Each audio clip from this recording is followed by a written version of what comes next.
Hello and welcome to another episode of Bun with a Wrench. I'm your host Daniel, and on today's episode we are going to try and get this 65 hardtop done. I did the smart thing and signed it up for the 2023 West Coast Power Tour this morning.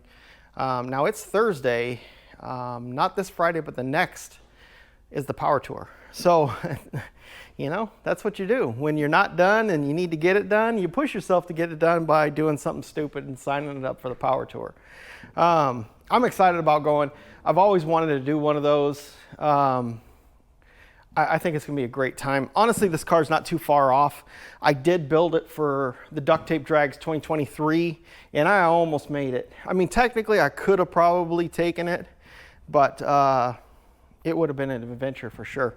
So, things I have to do to get this car ready for the Power Tour. The front brakes are horrible. So, I went to Willwood. Well, went to Summit. They had Willwood, and I just bought their budget disc brake kit. Again, this car, it's not a very high horsepower car or anything like that. This would be just fine for it. This is a nice upgrade from the drum brakes to a nice disc brake system. This is all made specifically for the full-size Fords. So you get a nice 4-pot caliper. Not very big. Like I said, I think these are like 11-inch.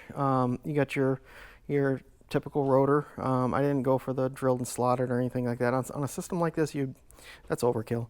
They give you some brackets, some nice brackets. They give you bearings and seals, some brake pads, and some hardware, of course, some stickers.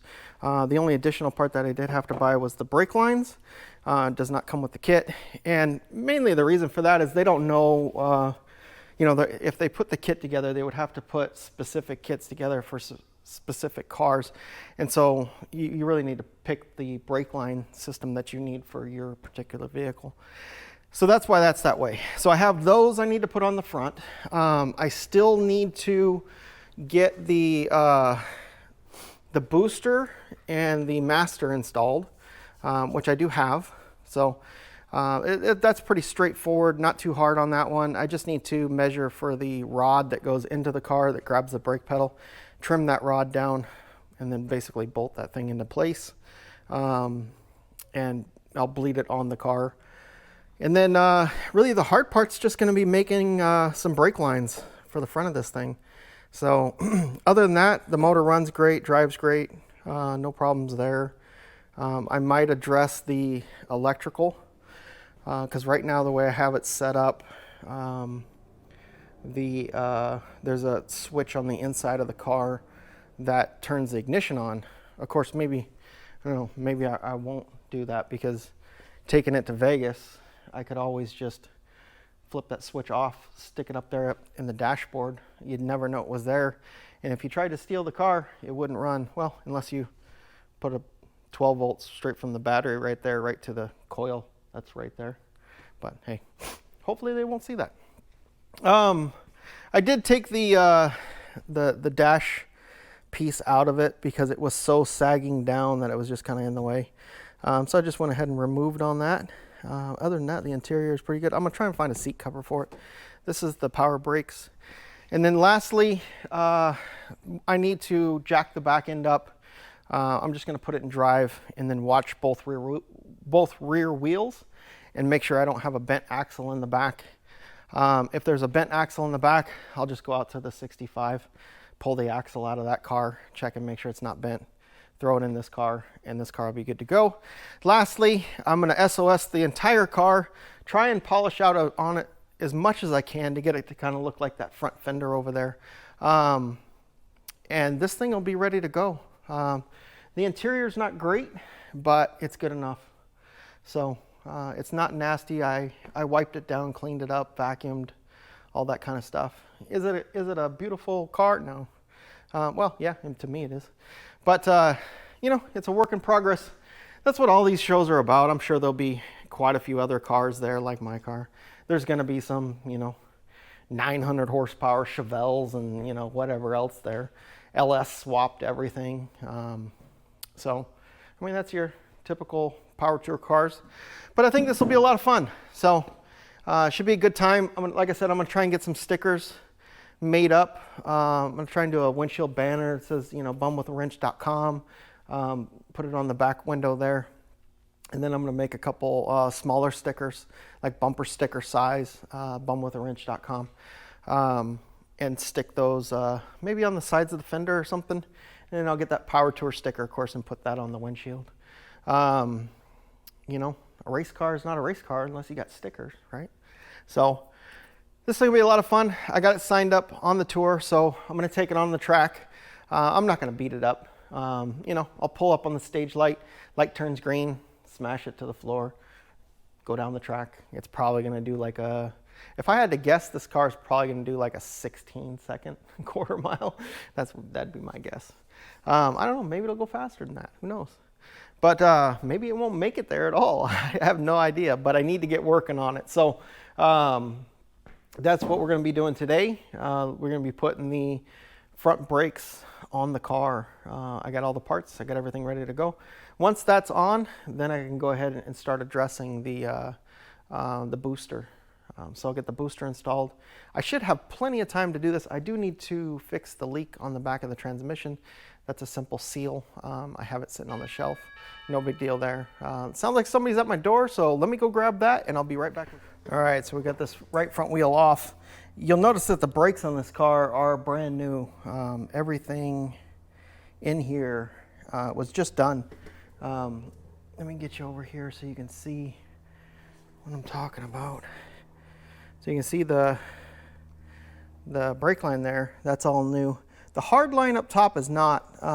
This is a California car, so they were in really good shape. The ball joints and all that kind of stuff were in pretty good shape.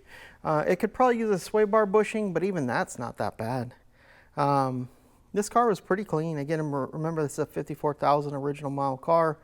You know, it is almost 60 years old too, so you know, it's got a little bit of light surface rust and stuff on it, but you know, not bad at all for the age that this car actually is.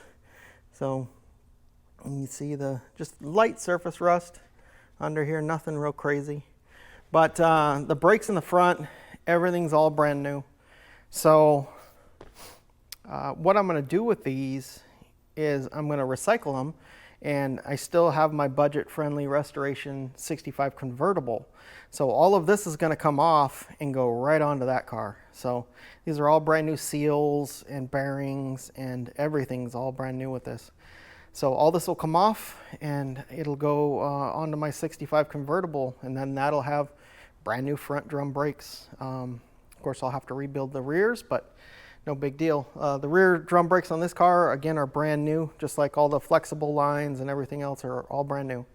So, of course, I'm not going to be using the flexibles because I have the Willwood lines. So all of that is going to come off and we'll go on to the convertible. So let me get this broke down, and then I'll get you guys back over here and we can take one look at it real fast before I just blow the bolts out of it and pop it off and set it off to the side. All right, guys, got this right front blown apart. So you can see, you know, this is pretty standard. Any drum brake that you're gonna find, you know, GM does a little bit different with the little springy clips to hold the shoes in place, but that's basically it. And with this, all I did was buy new hardware, shoes, and slave cylinder. The wheel cylinders, or probably maybe the shoes were the most expensive part. I don't know. Either way around, this didn't really cost all that much. And then all I did was take the backing plates out, put them in the media blaster, cleaned them all up, painted them black, and then stuck them back on. In the corners, of course, you want to use a little bit of anti-seize because that's where the shoe is going to rub, and so you want it to be free, and then also you don't want any rust or anything to develop right there. So this is the drum, and you can see that There we go. So you can see, it got lightly used, got a little warm, got some discolor in there, but nice gold. That's good. But I'm going to leave the seals and the inner bearing in place, and then I just bag up all the rest of the parts that were on the outer side. Make sure you mark those right front, and then I'll mark that part right front. Even though this you really can't mess up because of the wheel cylinder. You want to keep all of this stuff together and in the same place because they've molded themselves to each other now. They're bonded. So once the bearings seat against the races and the shoes seat against the drum and all that kind of stuff, you really don't want to mix any of that stuff up. You could get brake chatter or squeal, that kind of stuff. So keep it all together. There's no reason for me to take this apart other than just take the 3 bolts, 2 bolts, I don't know, whatever it is. Oh yeah, 3 bolts. It looks like I do have to take that top part of the shoes apart to get that one center stud out, to get the drum out. So let me show you what I'm talking about here. This center stud here on the top is the 3rd bolt that holds this thing all into place. So what I'll do is I'll drop these springs, take the e-brake cable, or that's not e-brake, the adjuster cable, sorry, off, and kind of just pull these back a little bit, get it opening into here, put a impact on that, take that off. So, and then there's just 2 bolts down here at the bottom, undo the brake line up here at the top, and then this whole thing will come off in one piece.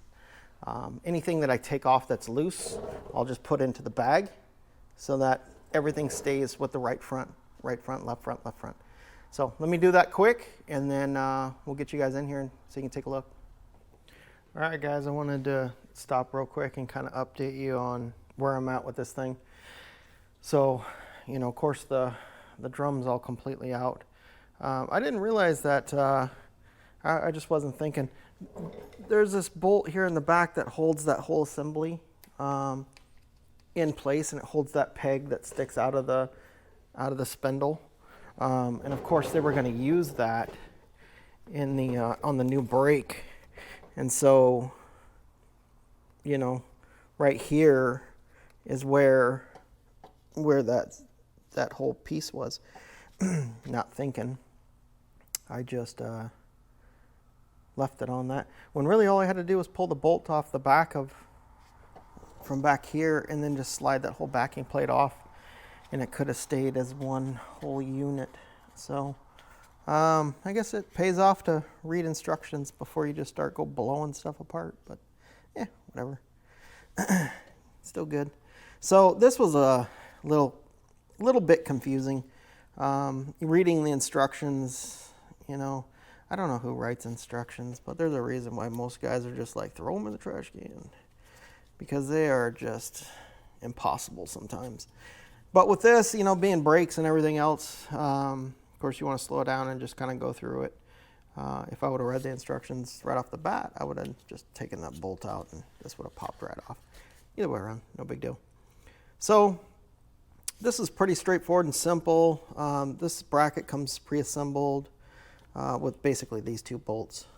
You're supposed to hand tighten them. Then this bolt up here, so you have a bolt, you have a spacer, then you have a washer, and then you have a sleeve on the inside, and then you have another washer here on the back with a nut.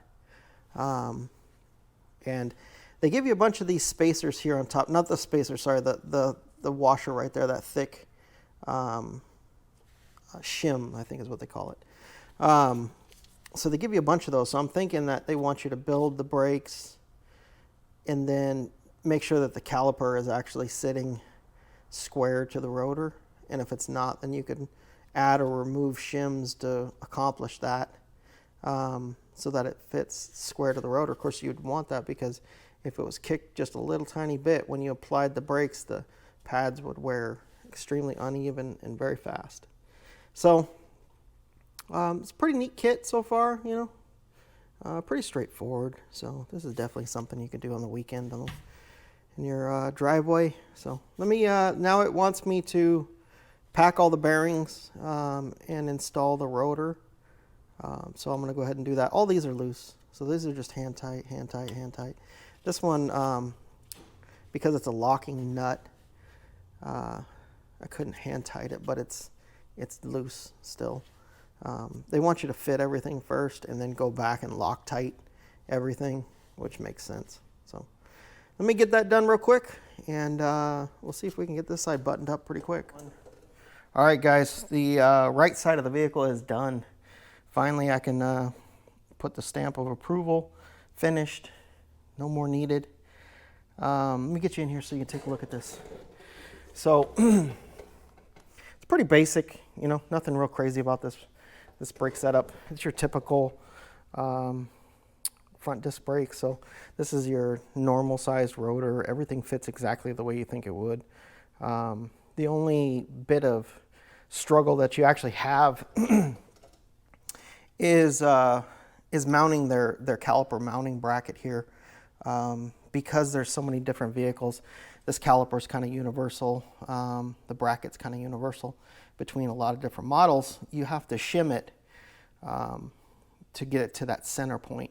And so you're always, you know, temporarily mounting it, measuring, going back, removing shims, adding shims, that kind of stuff.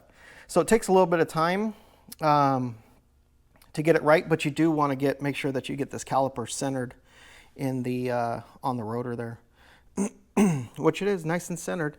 So you know, that's the most important part. It's all mounted, Loctited, done. Everything's all complete. Not a bad little kit, honestly. I think altogether out the door, this was like $900. So not too bad if you want to upgrade your car from a drum brake to a nice disc, really. Of course, it's not high performance or anything, but it's going to get you down the road just fine. So you'll notice the brake line is there. The part that I didn't finish up is this part here. And basically, what they wanted you to do was they wanted you to use their cheapy little L bracket. It's quite a bit thinner. And the only reason I could think that they want you to use their bracket is because this bracket's thicker and they didn't machine the lip in there to accept this little clip to hold it in place. I've done these before. You just jam the clip in there. This thing bends and it's just fine. So the reason why I would use the stock mounting point over their cheapy L bracket is because on the stock one, you have this little locating ear so that when you have it mounted to the frame, this thing can't twist and move around and come off and then flop down. So keeping this nice and solid on the cars is important. So I'm gonna media blast this tomorrow, paint it black, and then mount the piece to it, and then I'll put it up on the car. I'm not going to final mount it, like, you know, basically plug in the hard line, because remember the hard lines on this car need to change because I'm going to that other master cylinder setup. I need to change the brake lines. So they're not hard to make. They'll probably take me a day or so to make, but you know, doing pretty good to make next weekend's power tour. So this thing should be fine. But you know, not a bad kit, honestly. Bullwood makes good solid parts. The only thing I didn't like is, like, if you wanted a red caliper, they wanted $100 more for a red caliper. And I thought, you know, I have red spray paint. So, of course, spray paint is getting expensive these days. But yeah, so that's it. That's going to do it for today. It's pretty late already. You know, it's 5:45 or so. So I still need to edit the last video that I finished up. And I, you know, need to go home, see my kid and my wife and eat some dinner. So that's going to do it for today. My bum is tired. So when I come in tomorrow, we'll jump on that left side and we'll bang that out real quick. It's going to go a lot faster because you learn everything on the one side, and then the other side, you know exactly what to do. I don't have to read the directions. I know exactly what the torque specs are. I know exactly how to lay it out. So that side will go nice and quick. So hopefully tomorrow we can get that side done. We can get the 2 front brake lines removed out of the car. And then I'll go ahead and we'll start mounting that booster in the master. And once that's all mounted up, then it's just a matter of bending up some brake lines and bleeding this thing and seeing how she drives. So hopefully that goes just like that, because not this weekend, but next weekend is Power Tour, and this I got to get this thing done. So, all right, guys, I will see you first thing in the morning, and we'll see how far we can actually get with this tomorrow. All right, guys, it's pretty much end of day the next day. There's a few more hours left in the day, probably 3 hours or something, but it's pretty late into the next day is what I'm saying. That's what I'm getting at. So the brakes are finished as far as the rotors and pads and all that kind of stuff goes. So this is what it looks like down here. Pro tip, guys, when you take the little sticker off the back of the caliper, hang on to that and then put it on the end of the little fitting up there. So that way when you build all this, that's capped off and no dirt and debris and stuff is going to get into your brakes. So I went ahead and painted on the hat there, and then painted the front surface, that leading edge. That way to just kind of help prevent rust. You'll notice that, you know, it's up onto the rotor a little bit. That's because the pad doesn't reach down that far. So, this was a little bit of work, because these brakes, you know, are kind of, you know, make one caliper and then make them fit a whole bunch of different cars. There's a lot of measuring involved, a lot of shims involved.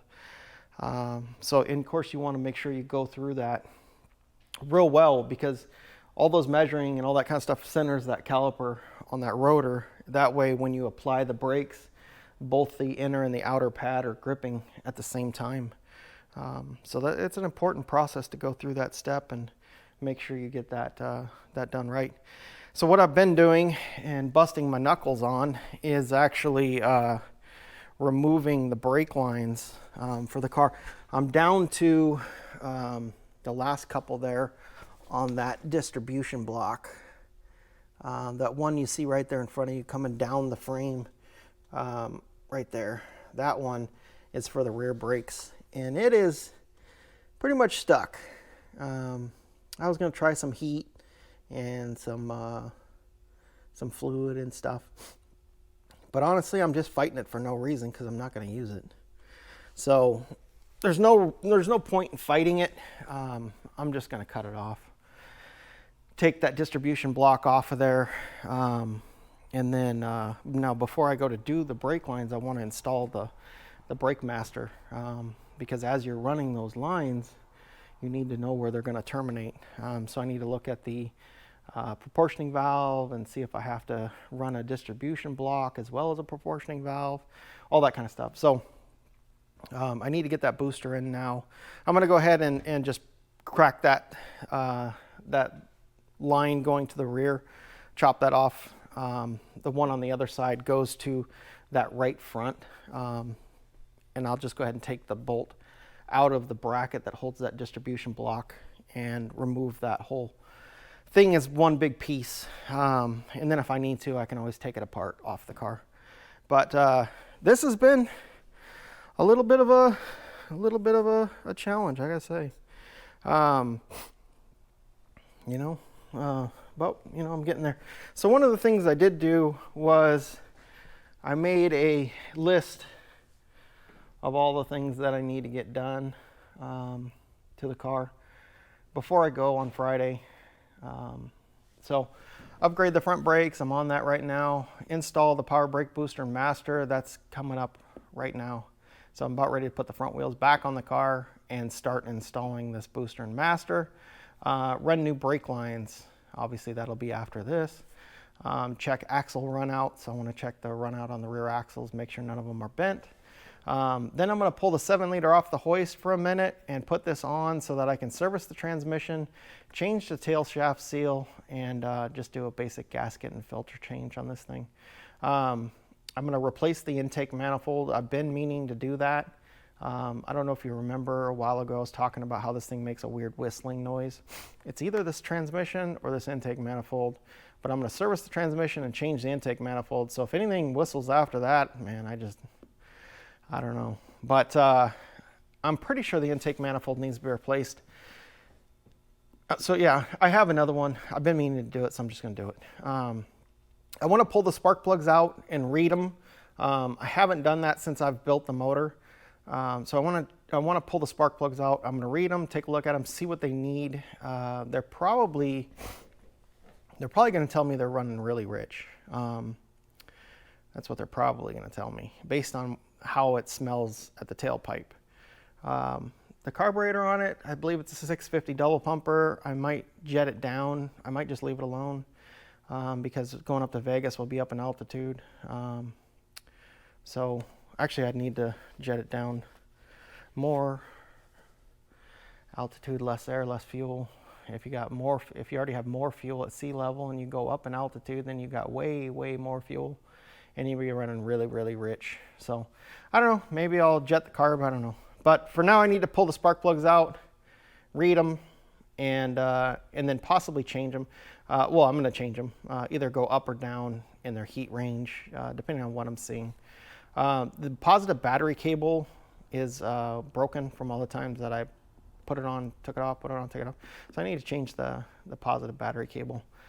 Clean the car, put the seat covers on it, just the front seat. I bought one of those horse blanket style bench seat covers. I just don't want to get goo all over from the stuff. I ordered the stickers today. I think it'll be pretty cool. What I did was I got some big ones to go across right here. And so it says YouTube and then bum with a wrench. I'm going to go right across the quarter panel right here on both sides. And then I'll have the same sticker go across that back window. I believe it's like 6 inches by, what was it, like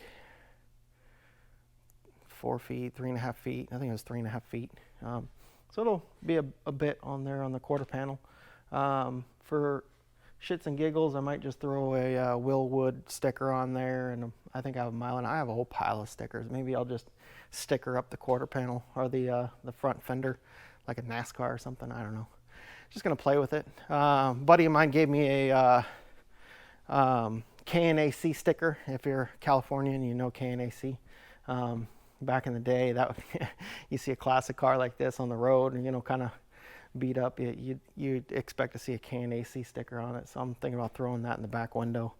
Just kind of having some fun with it, really. That's what this is all about.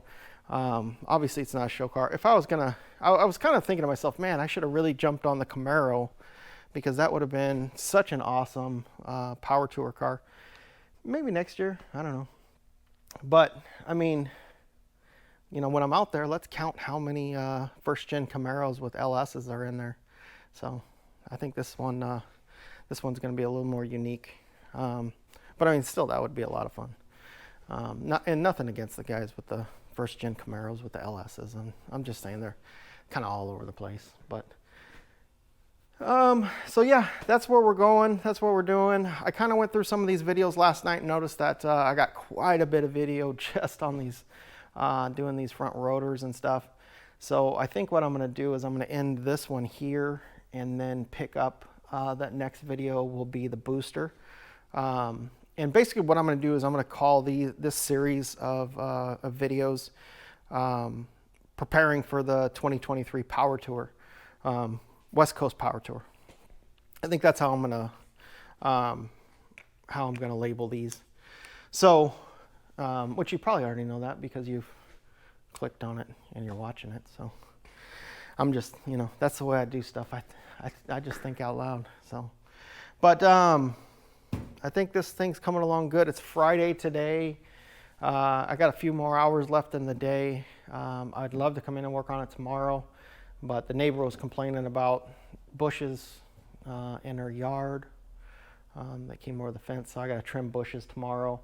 Plus I want to throw up some Christmas lights for the kid so that he loves that kind of stuff. So you always got to be a dad first and a bum mechanic later, so second. So So yeah, that's it for this. I'm trying to think if there's anything that when I was doing this process that I wanted to let you guys know to just be mindful of.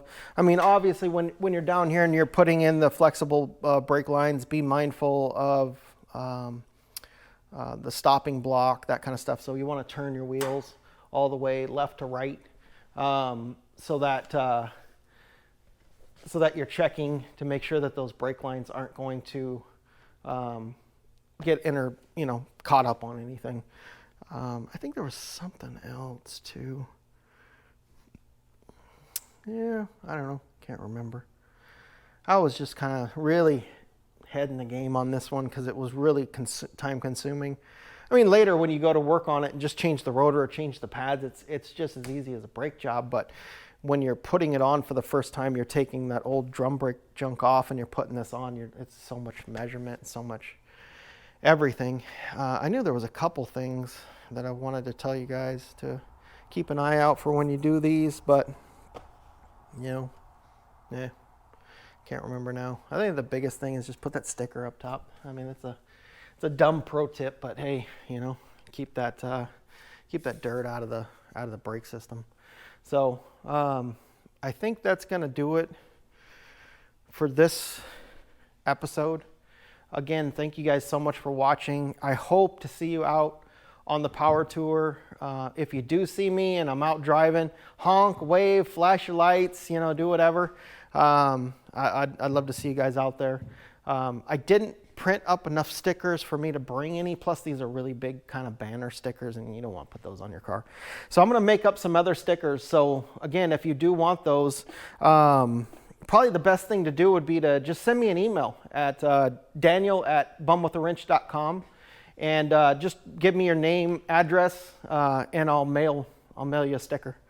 So I'm going to print some up. I got to make some. I made them it took me like an hour to design those online, really quick. I hope they turn out good. I have no idea how they're going to turn out.